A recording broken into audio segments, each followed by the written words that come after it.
Hello, my beautiful light brights. For those of you who do not know me, my name is Neon Noire. I'm a half Italian, half Canadian drag queen living in Belgium. And if you're new here, go ahead and hit that subscribe button. Today, we are playing my favorite game, FAB or DRAB, where we rate the looks of Drag Race Italia, Season 3, Episode 12, and let you know if the looks are fab and fabulous or drab and awful. So without further ado, let's get into it.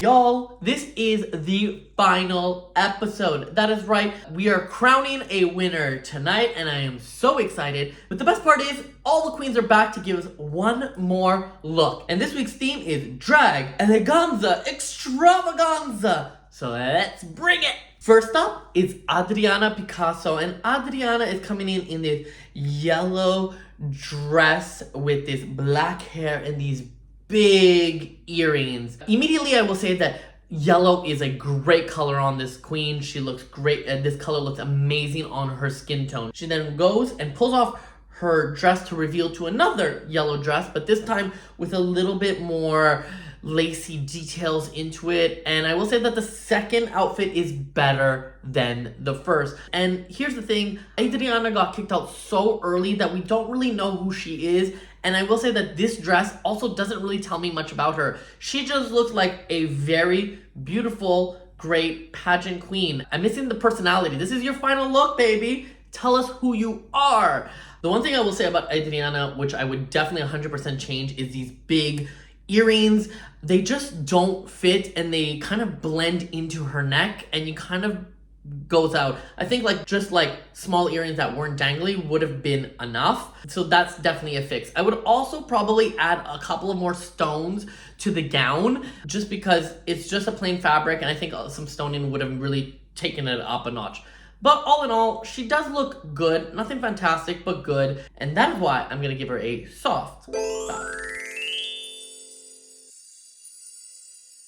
Next up, it's Amacania, and Amacania is coming out in this lilac purple gown. She got the memo and put rhinestones all over her arms, all over her gown, all over her hair, and she looks really good. Now, I will say she suffers from the same mistake that I'm going to see a lot of these queens do in these big chunky earrings with this big necklace.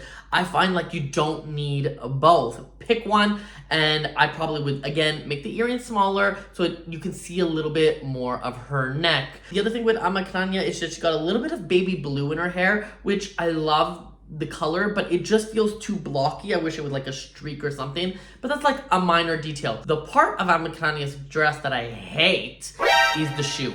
She went with an open toe shoe, which maybe would fit, but the problem about drag queens in open toe shoes is that we're wearing 15 pairs of tights. So what you're actually seeing is a tight, which I hate seeing a bare tight. It doesn't look like a toe. It doesn't look real. I think just a completely closed shoe with a bunch of rhinestones on it would have been much more adequate than this sort of heel.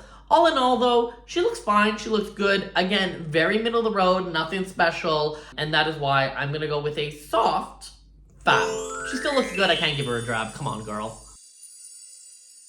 Next up, it's Lightning Aurora, and for those of you who've been watching the whole series, you'll realize that Lightning Aurora wasn't necessarily my favorite. At the beginning, I kind of misunderstood her a little bit, saying that she's trying to do this Disney princess, who is she even trying to be? But then as the season got on, I warmed up to her and I started to realize that the Disney princess is her drag. She loves this fairy tale fantasy, she loves being the moment, and she showed that again on this runway. She said, you know what, I'm gonna be the most elevated version of this princess. She looks like somebody that's come out of Cinderella's ball. It's also got a little bit of those Great Gatsby elements with the feather in her hair. You know, this is how you do a finale. You take the theme of Eleganza and you make it your own. She decided to take a princess because that is who Lightning is.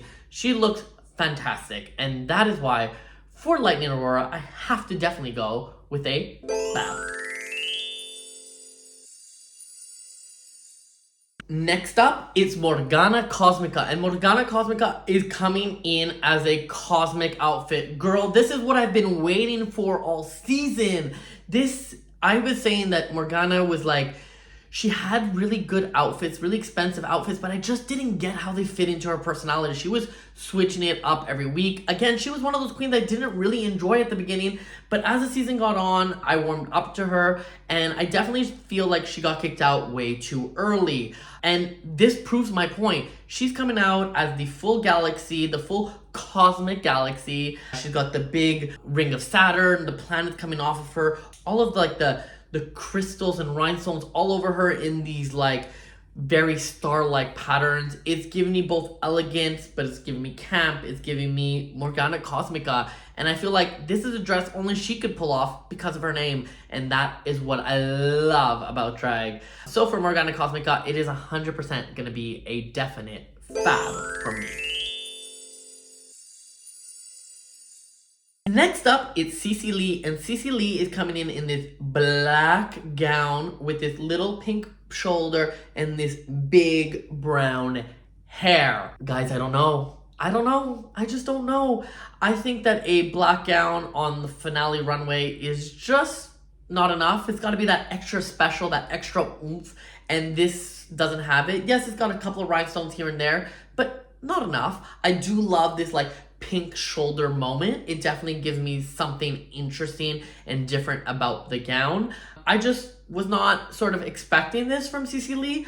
Her name is Cece Lee. I was kind of expecting her to do the red, white, and green sort of thing, like giving you that Italia or maybe even some Sicilian references. I think would have been really cool for her final Eleganza.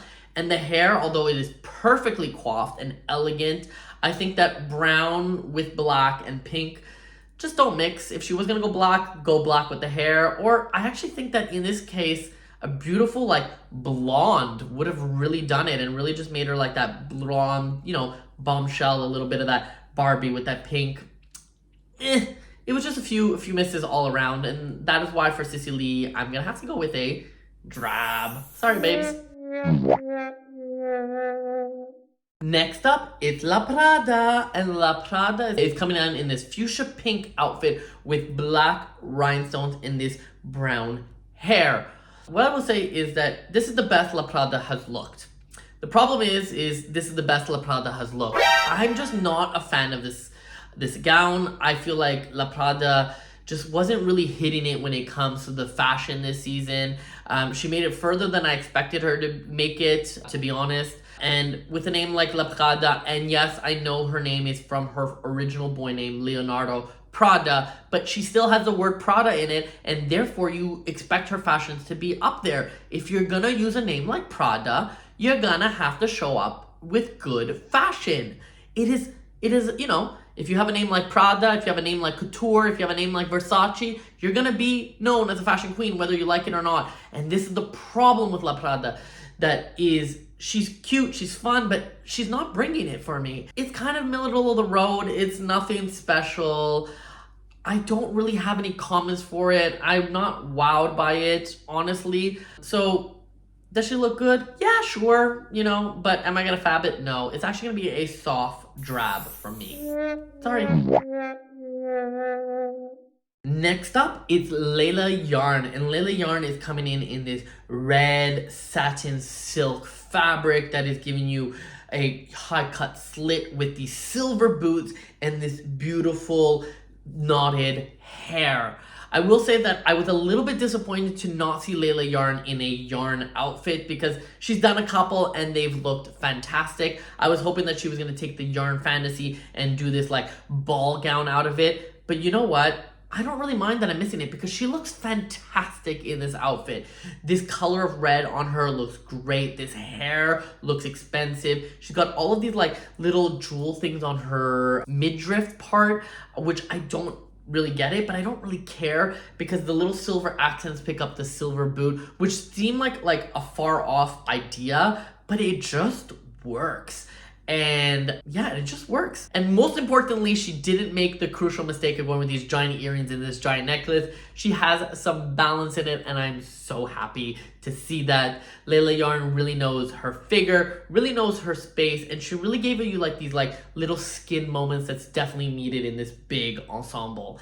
And that is why for Layla Yarn, it is, if you hadn't guessed, it is 100% a FAB from me.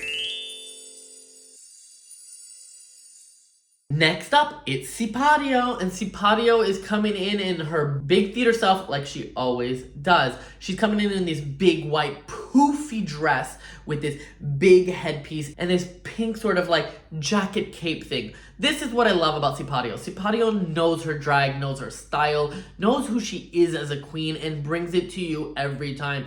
She takes the theme, interprets it, and makes it her own. She said, you want extravaganza? Well, I'll give you extravaganza my way. She's got like this, big feathered piece on her headpiece. We've come to learn that she's not a big fan of hair. And every episode I say she needs bigger hair. Well, she didn't give us bigger hair this week, but she did give us this giant feather, which I really, really appreciate because it is giving her height and making her a little bit like fuller out to sort of balance her body. I love that this pink cape is sort of random piece of color to, give us that jolt against the white poofy dress. And she kind of looks a little bit, like that Gatsby flapper girl, but in the theater sort of way.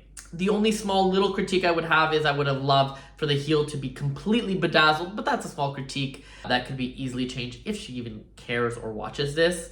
All in all, Sipario looks fantastic, and that is why she is definitely getting a FAB from me. So that was enough about the previous contestants. Now let's get into the top 4. And first up, we have La Shiva. La Shiva is coming in this like neon green dress with black belt, black gloves, and black hair. Now, if you're saying, wait, is that neon and black? Or may some of the people say Neon Noire? Yeah, that is right. She's coming in my colors, baby. So I'm gonna love it. Actually, one of the things I struggle with is glam, because although I can do this doesn't necessarily feel like my drag. But seeing the Shiva and her outfit, that's what I want my drag to be. She looks fantastic. These colors are really clashing against each other, which is super fun and great.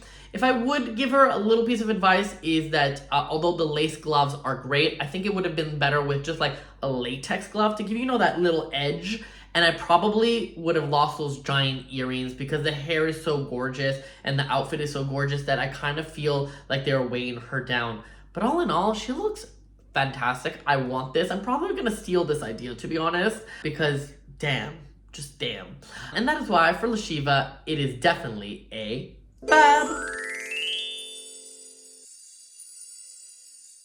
Next up, it's Melissa Bianchini, and Melissa Bianchini is coming in this rhinestone gown with all of the details in it. It's got all of the jewels and these like sort of puff sleeves. Normally, I would say you gotta lose the earrings, you gotta lose the necklace. You probably heard it a dozen times on this episode, but for me, this works for this one because her outfit is so simple but filled with jewels. I love that it continues all the way up her neck and all the way up to her hair. I do love the height in her hair, but the one thing I will say is that I wish she had a either different style or a different color because her hair kind of gets lost. It feels a little thin, and I would have liked it a little bit fuller. I think it would have looked a little bit better if it was in a blonde, a white, or even a gray, just to kind of like fulfill the look from head to toe to kind of give you more that Ice Queen princess. But she looks good. She looks damn good. And that is why, for Melissa Bianchini, I have to go with a FAB. Next up, it's Lena Galore. And Lena Galore is coming in a full drag face with these encrusted earrings, this big black hair, this skirt, but no body whatsoever. She's giving you half man, half woman.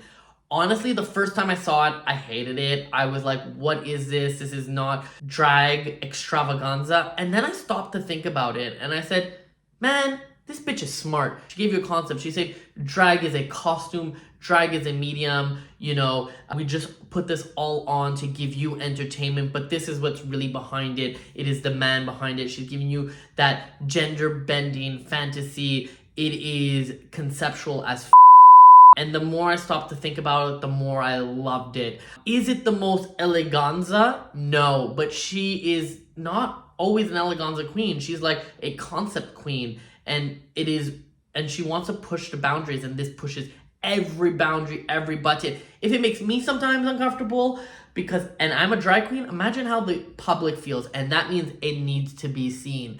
And after going through all of these emotions in my head, I stop to think about it and I go, you know what? I do like it. And that is why I gave it a FAB.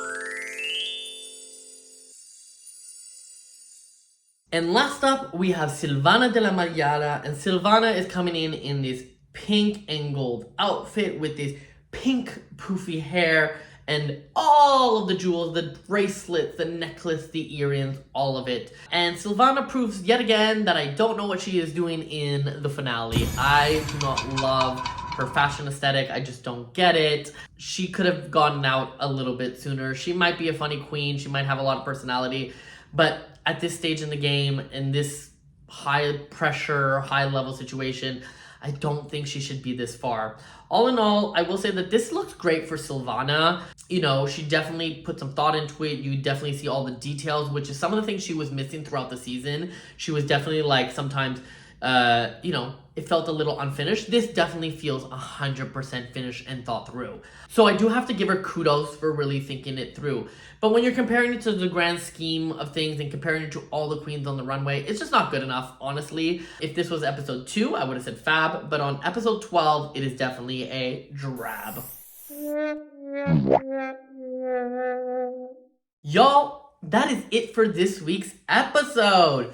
But I know why all you messy queens are here. You are here to find out who had my DRAB of the week. Well, my DRAB of the week this week has to go to La Prada. That is right. It just missed the mark for me, and it was honestly unmemorable. But who had my FAB of the week? Well, my FAB of the week is going to surprise you a little bit. It is not who I expected to give it to, and I love that she turned it up. And that is going to be Eleganza. She just came out of left field. She gave us her name, she gave us her look, she gave us camp, and she really gave people a run for their money. So yeah. Y'all, that is it for this season. I want to say a big congratulations to Miss Elena Galore. She turned that out. She gave us the most iconic moments of the season. I have some thoughts on this season, but would you be interested in hearing them? Please do let me know in the comments below, because these videos do take a while to make, and if you want to see it, I'll do it. If you don't want to see it, I'll move on to my next video. I got plenty of other things in the loop. Even though the season is over, you can still find me every week. I am doing Canada's Drag Race. I'm going to be starting the US season next week. So, you know, check back in, hit the like, hit the subscribe button down below to find out when my next video posts, and I hope to see you soon. Bye-bye.